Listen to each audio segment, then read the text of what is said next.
नमस्कार। भारतवाणी से मैं कविता स्वागत करती हूँ आप सबका श्रीमद् अध्यात्म रामायण संपूर्ण पाठ के अंतर्गत सुंदर कांड से दूसरे सर्ग में। हनुमान जी लंका पहुंच चुके हैं और आज होगा हनुमान जी का अशोक वाटिका में प्रवेश।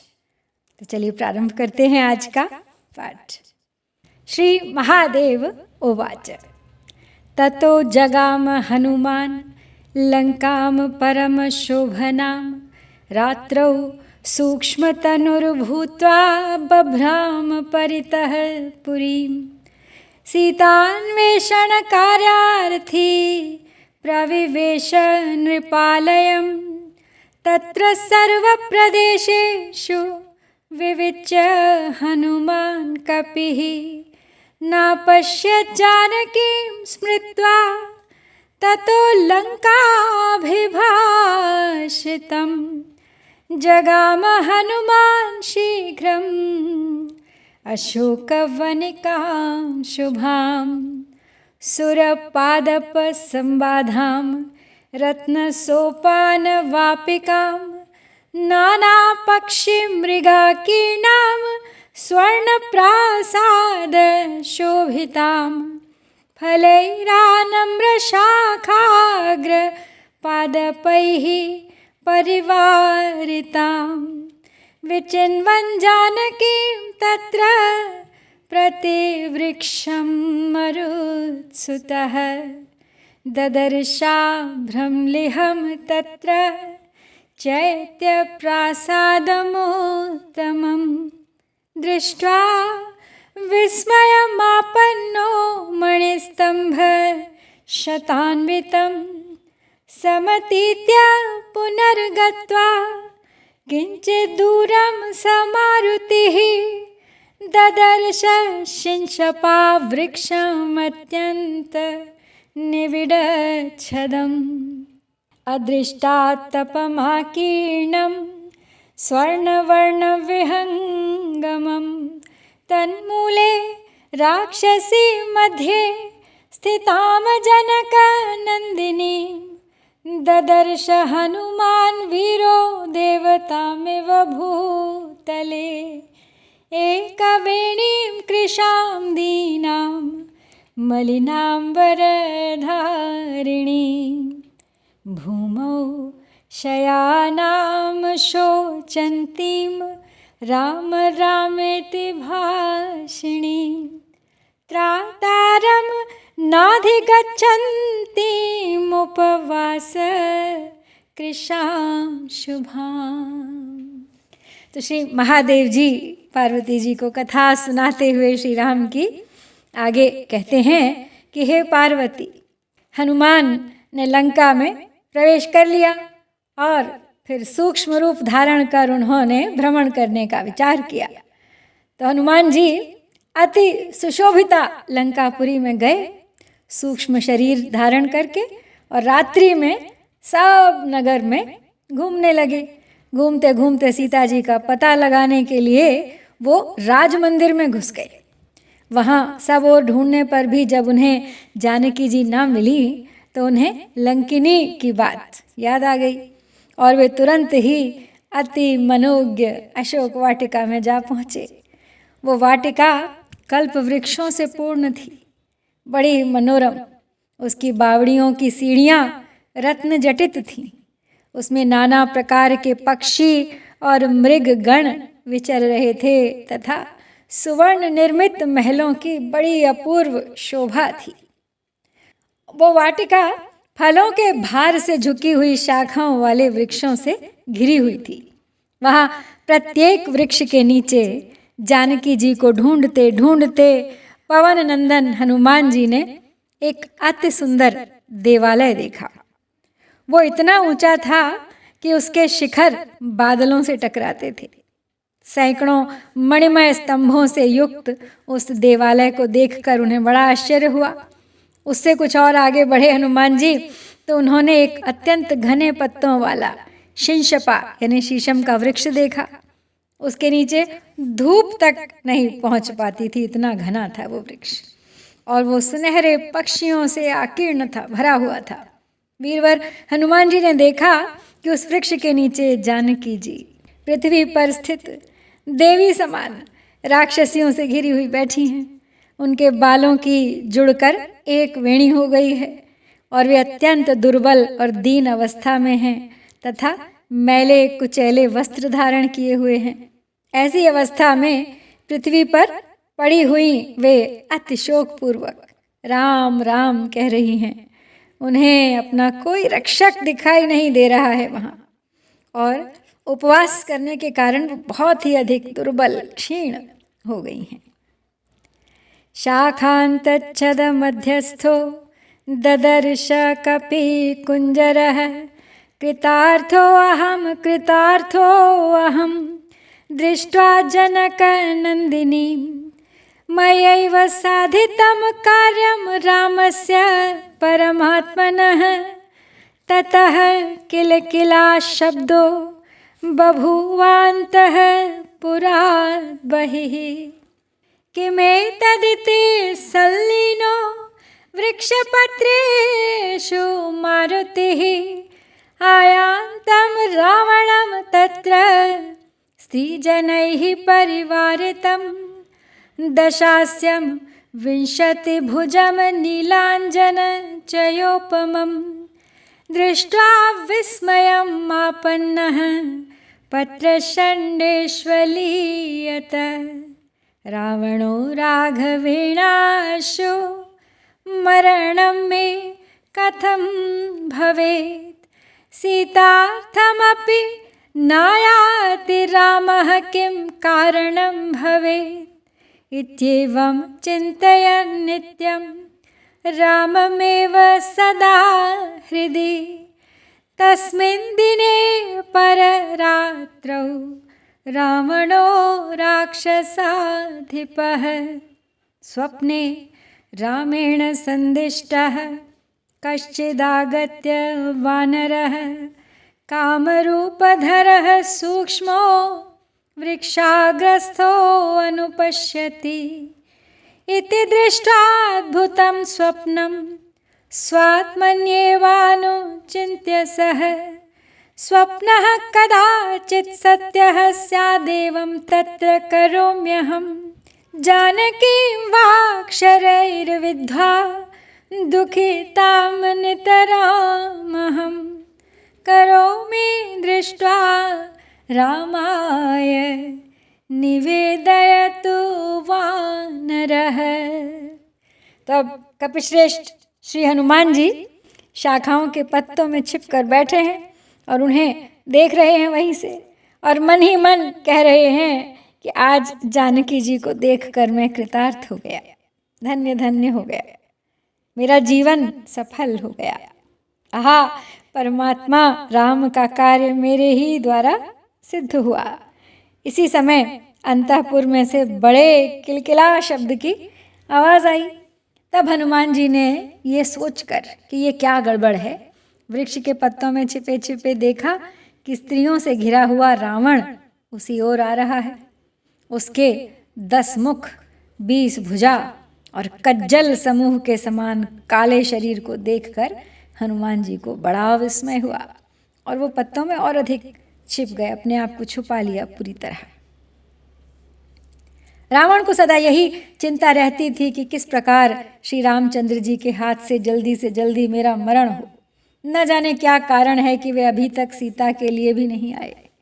इस प्रकार निरंतर भगवान राम का ही हृदय में स्मरण रहने से राक्षस राज रावण ने उसी दिन शेष रात्रि में स्वप्न में देखा कि राम का संदेश लेकर आया हुआ कोई स्वेच्छा रूपधारी वानर सूक्ष्म शरीर से वृक्ष की शाखा पर बैठा हुआ देख रहा है। इस अद्भुत स्वप्न को देखकर उसने अपने मन में सोचा, कदाचित यह स्वप्न ठीक ही हो, अतः अब अशोकवन में चलकर मुझे एक काम करना चाहिए।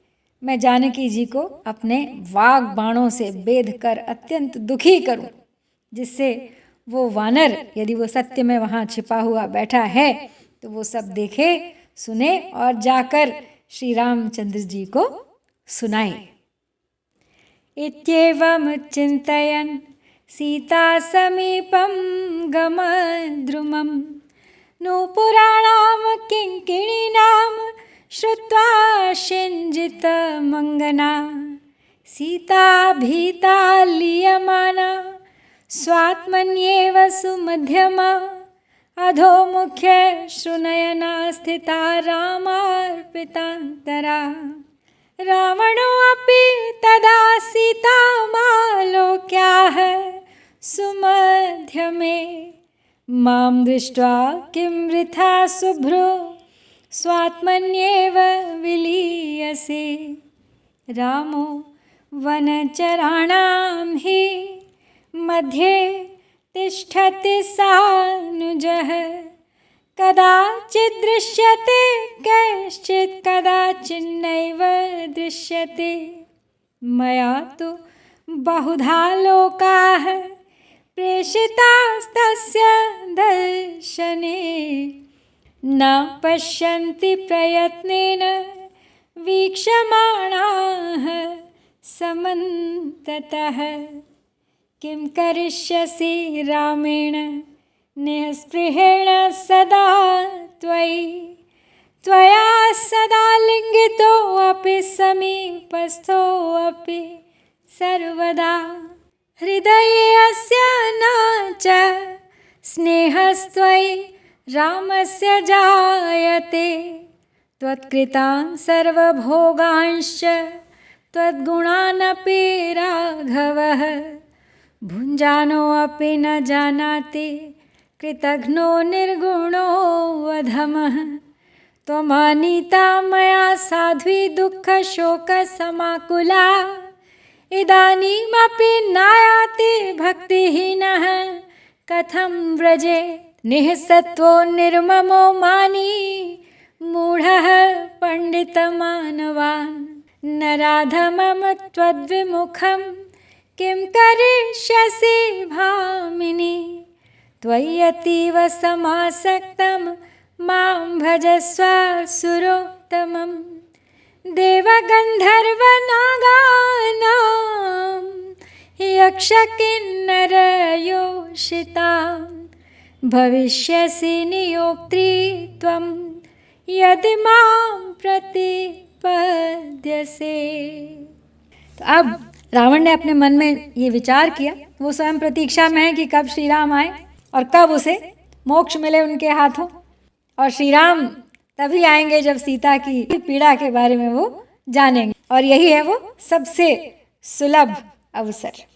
तो ये सोचकर वो तुरंत सीता जी के पास चला।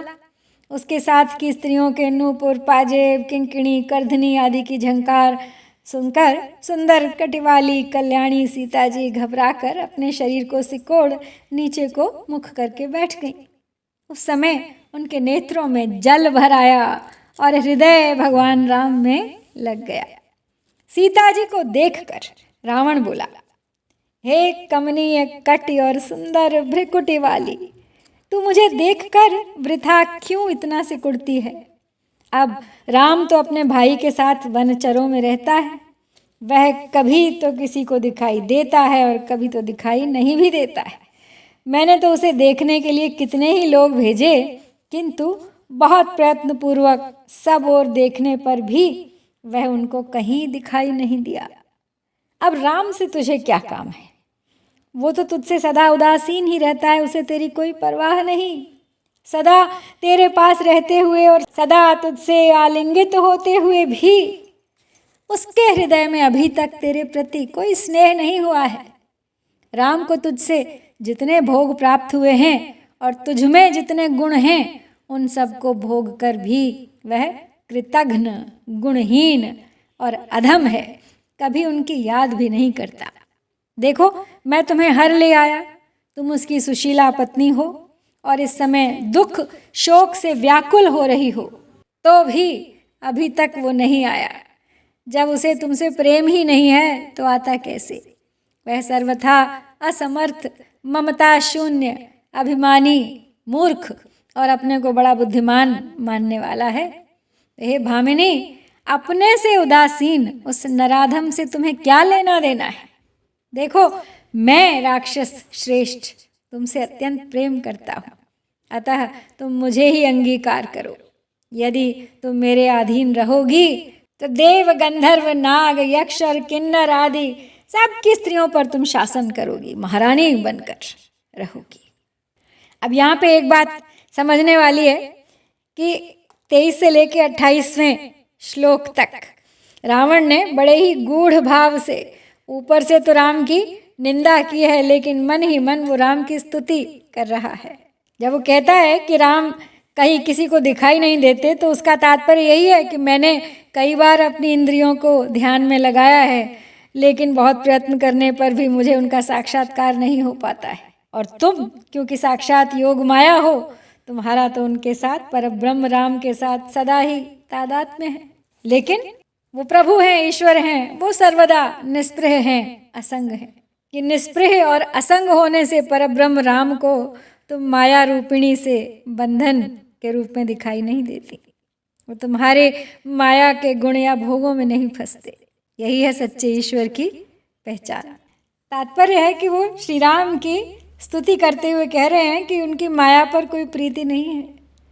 रावणस्य वचः श्रुत्वा सीतामर्ष समन्विता उवाचाधोमुखी भूत्वा निधाय तृणमन्तरे राघवाद् बिभ्यता नूनं भिक्षुरूपं त्वया धृतं रहिते राघवाभ्यां त्वं शुनिव हविरध्वरे हृतवानसि मां नीच तत्फलं प्राप्स्यसे चिरात् यदा रामशराघात विदारित वपुर्भवान् ज्ञास्यसे मानुषं रामं गमिष्यसि यमान्तिकं समुद्रं शोषयित्वा वा शरैर्बद्ध्वाथ वारिधिं हन्तुं त्वां समरे रामो लक्ष्मणेन समन्वितः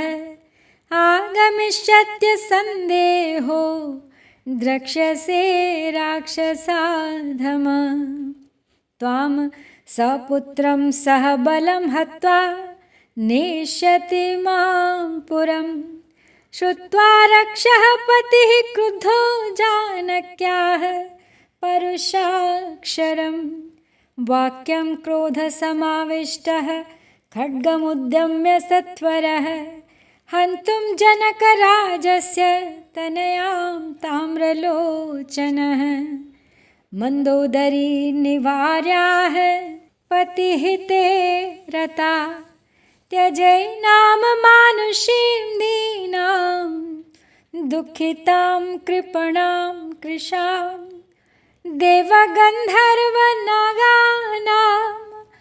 बह्वयः सन्ति वरांगनाः त्वामेव वरयन्त्युच्चैर्मदमत्त विलोचनाः। तो रावण की बातें सुन के सीता जी को बड़ा क्रोध हुआ। उन्होंने सिर नीचा कर लिया और बीच में तृण रखकर, अपने और रावण के बीच में उन्होंने एक तिनका रखा, एक पर्दे के रूप में। सीता किसी पर पुरुष से प्रत्यक्ष वार्तालाप नहीं करना चाहती थी, और वो भी रावण से। वो मानती थी कि यदि कोई अनिवार्य प्रसंग आ पड़े तो कोई जड़ वस्तु बीच में रख लेनी चाहिए। तो इसी नियम के अनुसार सीता जी ने भी एक तिनका अपने और रावण के बीच रखा और उसकी तरफ प्रत्यक्ष देखा तक नहीं। रावण से बोली, तिनका रख। अरे नीच, इसमें संदेह नहीं, श्री रघुनाथ जी से डरकर ही तूने भिक्षु का रूप धारण किया था, और उन दोनों रघुश्रेष्ठों की अनुपस्थिति में ही कुत्ता जिस प्रकार सोनी यज्ञशाला से हवि ले जाता है, उसी प्रकार तू मुझे हर लाया है। सो बहुत शीघ्र ही उसका फल तू पाएगा। जिस समय भगवान राम की बाण वर्षा से विदीर्ण होकर तू यमलोक को जाएगा, उस समय ही तू अमानव राम को जान पाएगा। अरे राक्षसाधम, इसमें संदेह नहीं, तू शीघ्र ही देखेगा कि तुझे युद्ध में मारने के लिए भाई लक्ष्मण सहित भगवान राम समुद्र को सुखाकर अथवा उस पर बाणों का पुल बनाकर यहाँ चले आएंगे और तुझे पुत्र और सेना सहित मारकर मुझे अयोध्या ले जाएंगे। तो जानकी जी के ये कठोर वचन सुनकर राक्षस राज रावण को बहुत क्रोध आया और वो क्रोध से नेत्र लाल कर तुरंत ही खड्ग खींचकर जनक नंदिनी सीता जी को मारने पर उतारू हो गया। रावण भी आते कर देना चाहता था, क्योंकि वो भी चाहता था कि राम शीघ्र आए। तब पति के हित में तत्पर रहने वाली महारानी मंदोदरी ने अपने पति को रोकते हुए कहा, पतिदेव, इस दीना क्षीणा, इस दुखिया एवं कातर मानवी को, स्त्री को छोड़ दीजिए। आपके लिए तो देवता, गंधर्व और नाग आदिकों की ऐसी अनेकों मदमत्त नयना मनोहारिणी महिलाएं हैं जो बड़े चाव से आप ही को वरण करना चाहती हैं। ततो अब्रवीत् दशग्रीवो राक्षसीर्विक्रीताननाः यथा मे वशगा सीता भविष्यति सकामना तथा यतध्वं त्वरितं तर्जनादरणादिभिः द्विमासाभ्यन्तरे सीता यदि मे वशगा भवेत् तदा सर्वसुखोपेता राज्यं भोक्ष्यति सा मया। यदि मासद्वयारूर्ध्वं मच्छय्यां नाभिनन्दति तदा मे प्रातराशाय हत्वा कुरुत मानुषीम् इत्युक्त्वा प्रययौ स्त्रीभिः रावणो अन्तःपुरालयम् राक्षस्यो जानकीमेत्य भीषयन्त्यः स्वतर्जनैः तत्रैका जानकीमाह यौवनं ते वृथा गतं रावणेन समासाद्य सफलं तु भविष्यति अपराचाह कोपेन किं विलम्बेन जानकी इदानीं छेद्यतामङ्गं विभज्य च पृथक् पृथक् अन्या तु खड्गमुद्यम्य जानकीं हन्तुमोद्यता अन्या करालवदना विदार्यास्यमभीषय एवं ताभीषयन्तीस्ता राक्षसीर्विकृताननाः निवार्य त्रिजटा वृद्धा राक्षसी वाक्यमब्रवीत् शृणुध्वं दुष्टराक्षस्यो मद्वाक्यं भोहितं भवेत्। रावण को मंदोदरी समझा रही है कि छोड़ दो, क्या रखा है इस दीना क्षीणा दुखिया कातर मानवी में, इस पर दया करो। तब रावण ने बहुत सी विकराल बदन वाली राक्षसियों से कहा कि हे निशाचरियों, भय अथवा आदर जिस उपाय से भी सीता कामना युक्त होकर शीघ्र ही मेरे अधीन हो जाए, तुम सब लोग अब वही करो। यदि 2 महीने के भीतर वह मेरे वशीभूत हो जाएगी तो सर्व सुख संपन्न होकर वह मेरे साथ राज्य भोगेगी, और यदि 2 महीने तक भी यह मेरी शैया पर आना स्वीकार ना करे तो इस मानवी को मारकर मेरा प्रातः काल का कलेवा बना देना, मेरा नाश्ता भोजन बना देना। ऐसा कह रावण अपनी स्त्रियों के साथ अंतःपुर को चला गया और राक्षसियां सीता जी के पास आकर उन्हें अपने अपने उपायों से भयभीत करने लगी। उनमें से एक बोली, जानकी, तेरा यौवन वृथा ही गया, बेकार ही गया। यदि तू रावण का सहवास करे तो यह सफल हो जाएगा। और दूसरी फिर क्रोध दिखाते हुए बोली, जानकी, अब हमारी बात मानने में देर क्यों कर रही हो? और इसी प्रकार फिर कोई तीसरी खड्ग निकालकर जानकी जी को मारने के लिए तैयार होकर बोली, इसके अंगों को काटकर अभी अलग अलग कर देती हूँ। और कोई भयंकर मुख वाली राक्षसी तो अपना मुंह ही फाड़कर उसे डराने लगी, मानो खा जाएगी। तब फिर सीता जी को इस प्रकार डराती हुई उन विकृत वदना राक्षसियों को रोककर एक त्रिजटा नाम की वृद्धा राक्षसी वहाँ थी जो सीता जी का ध्यान रखती थी। तो वो सबको समझाते हुए कहती है, अरे दुष्टा राक्षसियों, मेरी बात सुनो, इसी में तुम्हारा हित है। नाभीषयध्वं रुदतीं नमस्कुरुत जानकीम् इदानीमेव मे स्वप्ने रामः कमललोचनः आरुह्यैरावतं शुभ्रं लक्ष्मणेन समागतः दग्ध्वा लङ्कापुरीं सर्वां हत्वा रावणमाहवे आरोप्य जानकीं स्वाङ्के स्थितो दृष्टो गममूर्धनि रावणो गोमय हृदे तैलाभ्यक्तो दिगम्बरः अगाहत्पुत्रपौत्रैश्च कृत्वा वदनमालिकां विभीषणस्तु रामस्य सन्निधौ हृष्टमानसः सेवां करोति रामस्य पादयोर्भक्तिसंयुतः सर्वथा रावणं रामो हत्वा सकुलमञ्जसा विभीषणायाधिपत्यं दत्त्वा सीतां शुभाननाम् अङ्के निधाय स्वपुरीं गमिष्यति न संशयः त्रिजटाया वचः श्रुत्वा भीतास्ता राक्षसस्त्रियः